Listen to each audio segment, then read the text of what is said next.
Selamat sore Ibu, perkenalkan nama saya Maria Celsianti dengan NIM 25031020.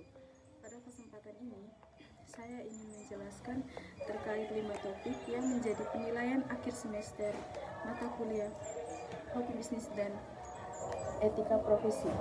Jadi, topik yang pertama adalah etika dalam pelaporan keuangan.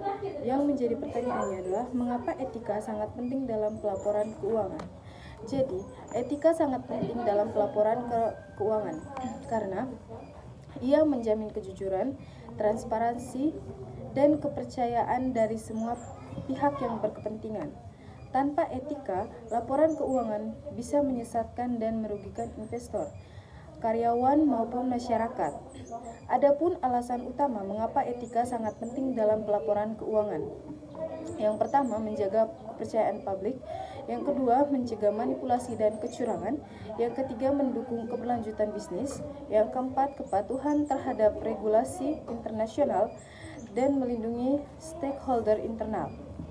Jadi, etika bukan sekedar nilai moral, tetapi menjadi fondasi utama dalam akuntansi dan pelaporan keuangan. Lalu, topik yang kedua adalah peran kode etik akuntan dalam dunia bisnis. Yang menjadi pertanyaannya adalah, apa dampak pelanggaran kode etik akuntan dalam perusahaan? Jadi, pelanggaran kode etik akuntan dalam perusahaan dapat menimbulkan kerugian besar. Yang menjadi dampak utama pelanggaran kode etik akuntan adalah hilangnya kepercayaan publik, di mana akuntan sebagai penjaga integritas laporan keuangan. Yang kedua, kerugian finansial dan hukum, yang di mana pelanggaran dapat berujung pada denda, sanksi regulator, bahkan tuntutan pidana. Lalu, yang ketiga, reputasi perusahaan rusak, gangguan operasional, lalu dampak pada profesi akuntan. Jadi, pelanggaran kode etik tidak hanya merugikan perusahaan, tetapi juga mencoreng nama profesi akuntan secara keseluruhan.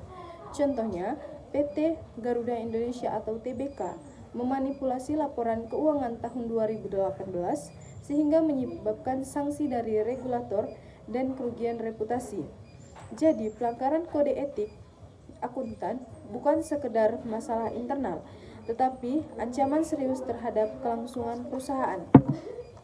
Lalu, topik yang ketiga, peran kode etik akuntan publik.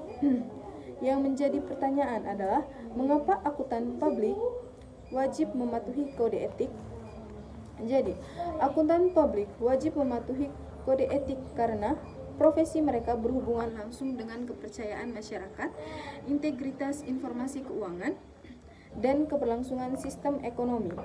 Alasan utama kewajiban mematuhi kode etik yang pertama adalah menjaga kepercayaan publik, lalu menjamin integritas dan objektivitas, lalu mencegah konflik kepentingan, lalu kepatuhan terhadap regulasi, dan melindungi reputasi profesi. Jadi, akuntan publik wajib mematuhi kode etik karena tanpa etika, profesi ini kehilangan legitimasi dan laporan keuangan kehilangan nilai sebagai dasar pengambilan keputusan. Lalu, topik yang keempat adalah peran dan pentingnya kode etik profesi akuntan global. Yang menjadi pertanyaan adalah, mengapa globalisasi menuntut adanya kode etik akuntan internasional? Jadi, globalisasi menuntut adanya kode etik akuntan internasional karena aktivitas bisnis dan keuangan kini melintasi batas negara, sehingga diperlukan standar etika yang seragam agar laporan keuangan dapat dipercaya secara global. Yang menjadi alasan utama transaksi